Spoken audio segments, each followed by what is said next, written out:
some characters are close range too, but they're going to approach you more from the air. And then we also have like medium range characters. So we try to make sure that we have a lot of different styles of play in each character, and that you can hopefully find a character that you enjoy playing or that fits your play style and will create interesting matchups in 1v1, which is what I think, you know, most fighting games are about.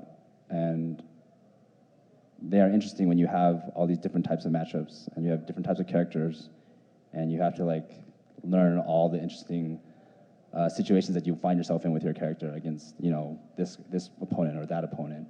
And then as far as doubles play is concerned, 2v2, you know, I'm just personally starting to kind of look and explore that. A lot of people in our studio love that particular mode because it's just so inventive. You know, you take two different play styles of a character and you match them up against two different other play styles of characters, and you just get wildly crazy matches that you don't even know exactly what's going to happen. But it's really fun, basically. So I think that, you know, 1v1 holds up pretty well in our game.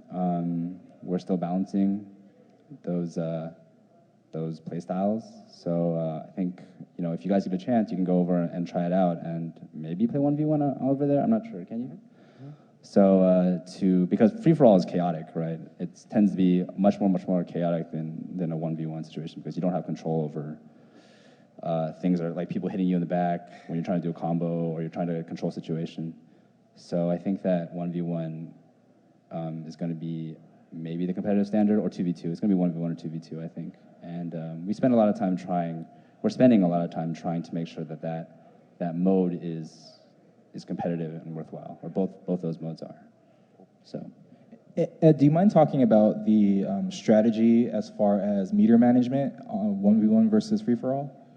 Sure. Okay, well, I mean, meter management, I think Omar basically said this, is that, I mean, that's your go-to, that's your money, right? That's your economy in the game. That's what you use to kill people. So, I mean, 1v1 or 2v2, free-for-all, it's kind of the same thing, but I don't want to go too much into it, I guess, but like the way people say our game doesn't have a health bar, and I think we do have a health bar in a sense, in that if you just look at our energy meter, or your super meter, your opponent's super meter is basically your life bar. So they start out at 0, which means you start at 100%, if you want to think of it that way. And then the closer they get to a level, the closer you get to dying. So every time they hit you, it's like they're taking your life away, in a way. So I'm not sure that answered your question. No, that answers my question. Like, but the rationale that I have is that when you're playing 1v1, level 1s are kind of harder to hit than 2 and 3. Right, I get what you're saying. And so when I'm playing, I'll look for spots to land that level 1, and if that situation never arises, then, you know, I'll have the 2 ready, which is much easier to land. That's my rationale when I'm playing 1v1. I don't know about you. The current direction we're going with our game is that, so in free-for-all, you kind of just tend to like look for situations where you can just hit people with supers, because that's just kind of the nature of free-for-all. Just stab them in the back, basically. I mean, that's just how it is. 1v1, you know, not so much. So what we're doing with our supers currently is trying to make sure that the level 1s are not easy to land just naked, like just throw them out there.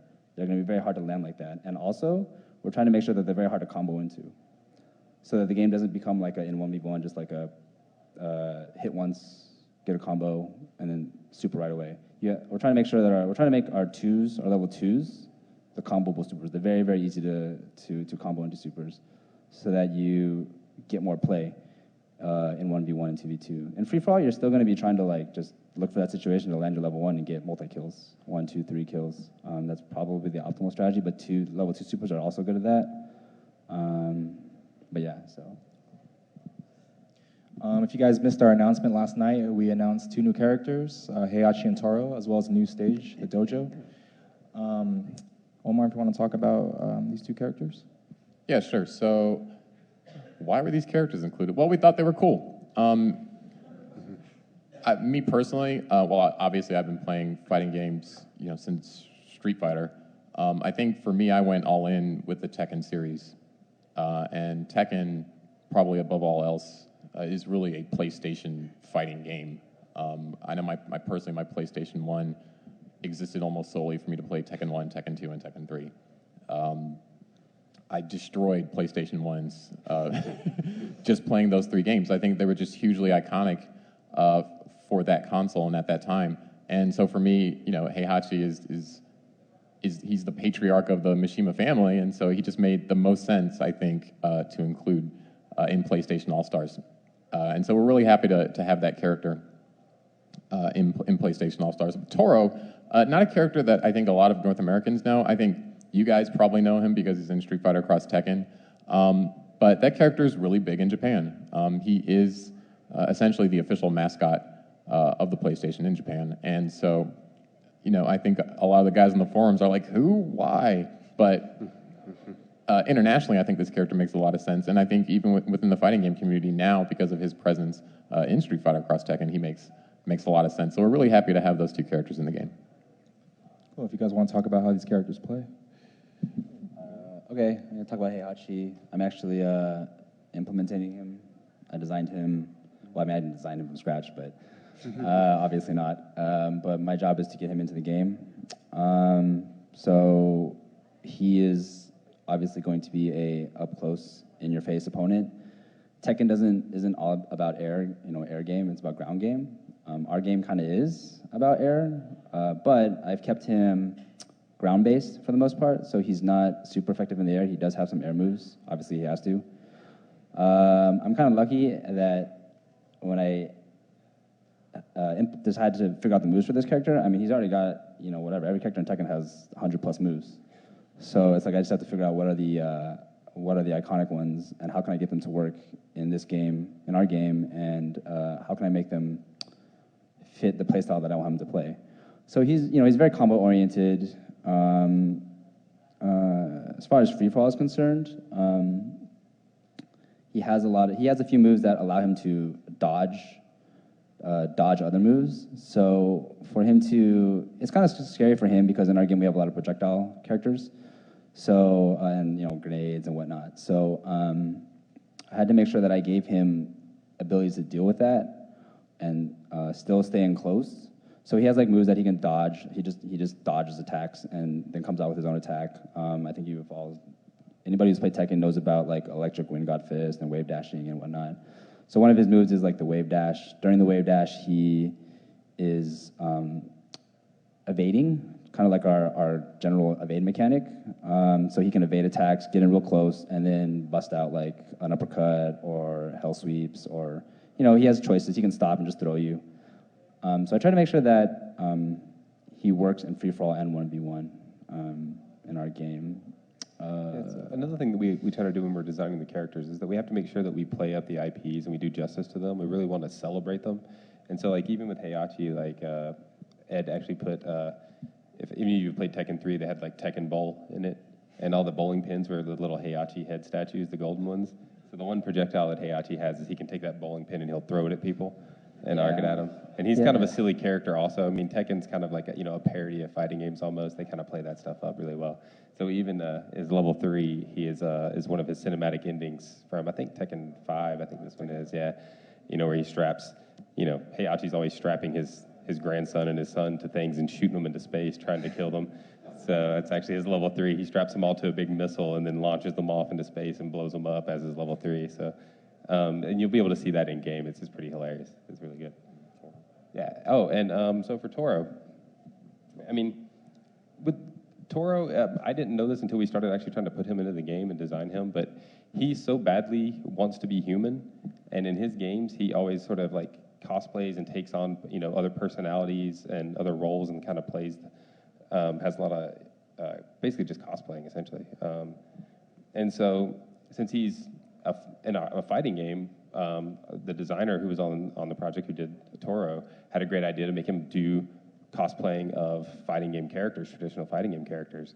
And since he's such this cute little cat, we started, we could give him sort of similar moves as well and play up the parody aspect of that as well. So if you play Toro, he can actually switch stances, and each stance kind of has a certain genre or a certain IP of fighting games that it kind of parodies. So I'm sure if you guys go and play it, you'll be able to see. I mean, one of them, he's got, you can throw these big mochi fireballs and things like that. So but all of his stuff is kind of themed in sort of a cutesy way, which it works out really, really well for him. And his level 3, actually, if you guys check that out, I think you'll probably see where we got the inspiration for that one from, for those of you who've seen it. Cool. So in our game, we do have our rivalries between certain characters, and I have a special treat for you guys today. We're going to show you this rivalry right here. Oh, sorry. Yeah, so before I show you this, I think the idea behind these rivalries really came from the concept behind PlayStation All-Stars, which really is this fantasy matchup. What if this character got to fight this character? What would that be like? And so a cool way that we thought to play this up would be to create a rival. So each character in the game, when you play through their arcade mode, their sort of story progression has a rival that while they're fighting, they'll meet up with and have some interesting interactions. And so here's an example of one of these. This is actually the first time we've ever shown this. So you guys are catching a sneak peek, and we think it's pretty cool.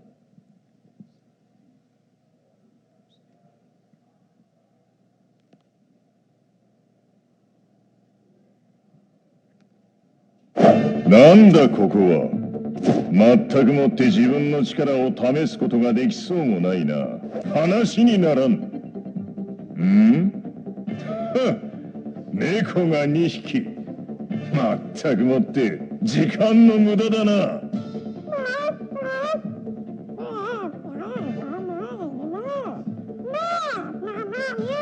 何？わしが貧弱な老人に見えるか？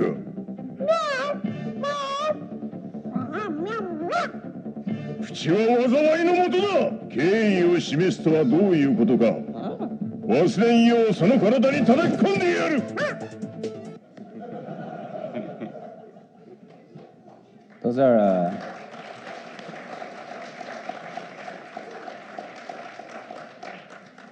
I believe that those are the actual voice actors. That's the actual voice actor for Heihachi. That's the actual voice actor for Toro and Kuro.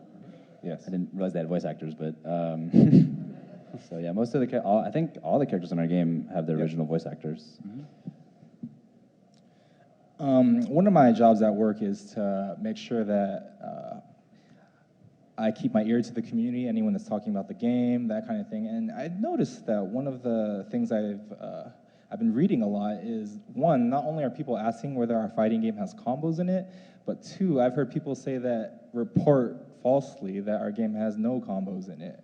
And with that, we can respond with a resounding, yes, we do have combos.